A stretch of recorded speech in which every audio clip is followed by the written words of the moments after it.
오늘도 큐티하셨죠? 그렇다면 오늘도 저와 함께 성경의 문화, 배경, 지식을 한 숟가락 더하는 시간 갖도록 하겠습니다. 오늘 마가복음 10장 17절로 31절에는 한 사람이 예수님 앞에 나와서 내가 어떻게 하면 영생을 얻을 수 있습니까? 라는 질문을 하는 사건이 등장하게 됩니다. 그런데 동일한 사건을 기록한 누가복음에서는 그 사람에 대한 조금의 정보를 더 제공하고 있는데요. 그 사람이 어떤 관리다라고 기록되어 있다는 것입니다.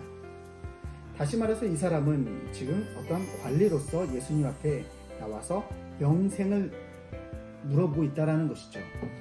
그렇다면 이 사람은 어떠한 종교의 색을 갖고 있었을까요? 다시 말해서 성경에 나오는 여러 가지 당파 중에 어떠한 당파의 색을 띠고 있었을까요?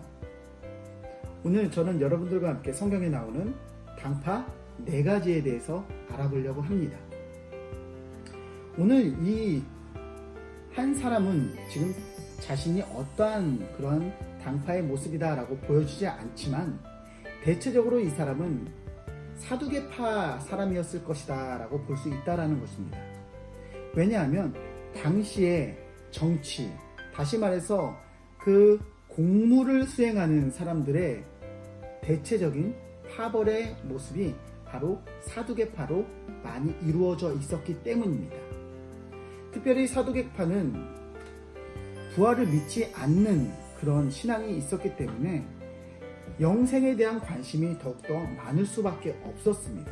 반면에 바리새파는 부활을 믿고 있었습니다. 이 사두개파의 특징은 성경, 다시 말해서 토라, 이 토라는 레위인의 정체성을 가진 사두개인들만 풀 수 있다라고 그렇게 믿고 있었던 사람들입니다. 그렇기 때문에 조금 더 특권 의식이 있었을 것으로 그렇게 우리가 볼 수 있다는 것이죠. 뿐만 아니라 성전에서 드리는 희생제사가 완벽하게, 그러니까 성경에서 말하는 모든 희생의 모습이 완벽하게 재현이 되어질 때 그때 메시아가 임한다고 믿고 있었던 사람들이 사두개파였다는 것입니다. 사두개파는 현실적이었고 그리고 사두개파는 정치적이었습니다. 그리고 약간의 특권의식도 있었다는 것이죠. 그렇기 때문에 사실 많은 유대인들에게 지지받지는 못했습니다. 그렇다면 많은 사람에게 지지를 받았던 당파는 어디였을까요? 우리는 성경에서 정말 나쁜 사람들이라고 그렇게 말이 많이 나오는 그런 한 당파를 알고 있는데요. 바로 바리새파입니다. 바리새파는 아주 거룩하다라는 뜻을 가진 그런 바리새, 페리시에서부터 시작된 그런 바리새인들이었는데요. 이 바리새인들은 토라를 번역함에 있어서, 토라를 읽는 데 있어서 하나님이 이것은 이스라엘에게 줬기 때문에 굳이 레위인이 아니어도 모두 다 읽을 수 있다라고 그렇게 말하던 사람들이었습니다. 그렇기 때문에 유대인들에게 많은 지지를 받았던 것이 사실입니다. 뿐만 아니라 이 토라를 읽는 그런 모습이 마치 제사장의 모습처럼 우리가 읽어야 된다, 그렇게 살아야 된다라고 주장했기 때문에 이들이 강조할 수밖에 없었던 것은 바로 율법이었다는 것이죠. 많은 사람이 율법을, 그러니까 유대인 전체가 율법을 완벽하게 지키는 날, 그때 메시아가 온다고 믿었던 사람들이 바로 이 바리새인들이었습니다. 그렇기 때문에 모든 사람에게 율법을 강조할 수밖에 없었고 특별히 정결 예식을 강조할 수밖에 없었습니다.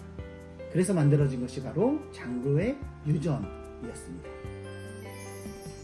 이 바리새인들은 부활신앙을 믿고 있었기 때문에 언젠간 자신들도 부활할 것이라고 믿고 있었고 그 반대편에 섰던 사두개인들과 이 문제 또한 토라의 번역 문제로, 토라의 읽는 문제로 날마다 이렇게 문제가 생길 수밖에 없었다는 것이죠.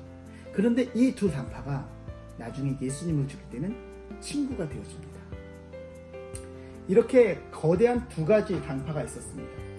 뿐만 아니라 성경에는 또 2가지의 작은 당파도 등장하고 있는데요.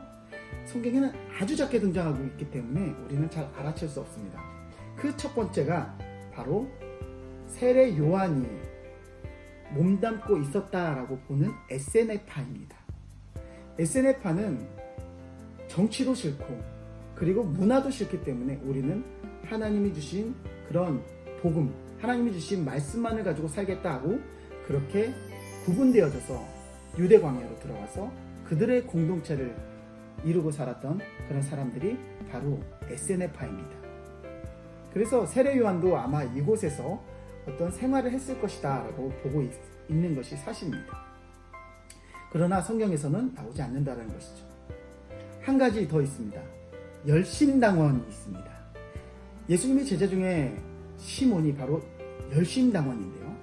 열심당원은 무력으로 하나님 나라, 그것을 준비하여 메시아를 준비하자라고 그렇게 믿고 있었던 사람들입니다. 우리나라로 친다면 독립투사? 이렇게 볼 수 있겠네요. 이러한 사람들은 갈릴리를 주변으로 해서 날마다 그렇게 게릴라전을 벌였고 그렇게 게릴라전을 벌이다가 잡히면 십자가형에 취하게 되었습니다. 성경은 이렇게 총 4개의 당파들이 등장하고 가장 큰 2가지 당파가 바리새와 사두개 당파가 있었다라는 것, 그리고 이들은 서로 사이가 좋지 않았다라는 것, 이렇게 배경을 가지고 성경을 본다면 더욱더 다채롭게 성경을 읽을 수 있는 눈이 열릴 겁니다. 오늘은 여기까지 하겠습니다.